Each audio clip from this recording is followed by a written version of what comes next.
I'm here with Leslie Paul, and we're really having an interesting conversation, and I wanted to really kind of capture some of this. You said you were back from Africa, and I was looking for the word, the word we came with ministering, but there's something else, another word for that. I'll think of it when I'm not thinking of it. But so I'm just going to kind of let you talk about whatever you want to talk about.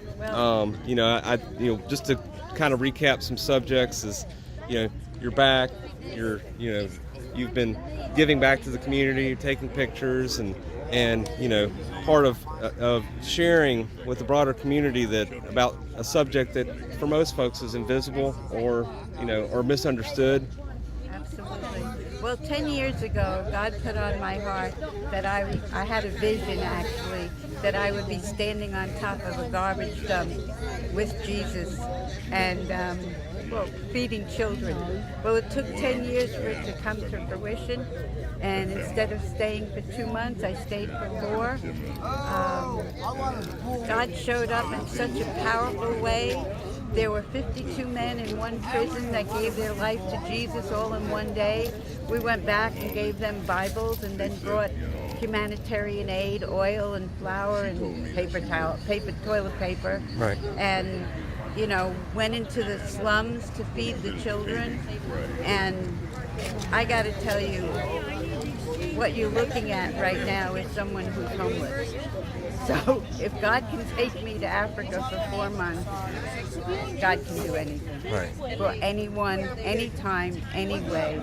And I'm just a bond servant of the Lord Jesus and a lover of Jesus and want to share his love and his good news so that people can live a fulfilled life. And that's it in a nutshell. Well, but there's a lot packed into that nutshell. Absolutely. Absolutely. I think the thing is that's a nice nutshell, but there's a lot in that nutshell, and I think folks need to really kind of open up and really kind of explore that. Absolutely. One of the things that people ask is, what are you? Because I was born Jewish, and they want to know, are you a Hebrew Christian? Are you a Christian Hebrew? Are you a completed Jew? Are you Messianic?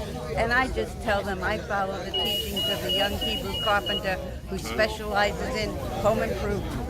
And this is the home improvement he specializes in. And he loves us all. And he wants the best for us. There's a scripture in the Bible that said, if the birds of the air want not for what to eat or where to sleep, why would my children worry? And he also says in the Bible 54 times, fear not. Well, if he says it once, it's important. If he says it 54 times, it's really important. All right. And so people need to understand that God's for them. And there's nothing that can separate them from God once they accepted him into their life. And I go where he wants me to go, and I do what he wants me to do, and I say what he wants me to say, and prayerfully the Holy Spirit will help me be what he wants me to be, because it is a journey. And everyone's on a journey, and everyone is precious to him. And he loves all of his children, and he wants none to perish. Well, there was one thing you said there that I didn't want it to get missed. It's when they were asking you, saying, are you this, are you that? Basically trying to find out what kind of stripes you have rather than talking about your intent and what drives you and what brings you here. His heart. Exactly. His heart. It's all about love. Right. God created because of love. God helps us because he loved. And it's interesting because if he wanted to, he could make us love him. But he wants free will. He wants you to choose. He doesn't want what I call in the world the stepper's wife. He wants you to give freely of your heart. And so because he gives freely of his heart to me, I give freely of his heart in me to others. It's all about love. It's about stopping for the one in front of you and just loving on them. And discipleship is a relationship. It's a friendship. It's not you go to church, sit in the pew, you listen to a couple of songs, you make a couple of prayers, and you're a good person. There's more to it than that. Yeah, that's just the mechanics. It's actually the practice, the intent. Right. It's a walk. Is what we were talking about, what I was referring to earlier. It's not about what house of worship or how you're aligned. No. It's what you do in life. Yeah. It's a walk. It's not a talk. Right. And that's why I'll get up at 5 o'clock in the morning and go pray with the police officers in Nairobi and go into the men's prisons and the women's prisons, or come here and feed the people who, in the natural, are less fortunate than some others.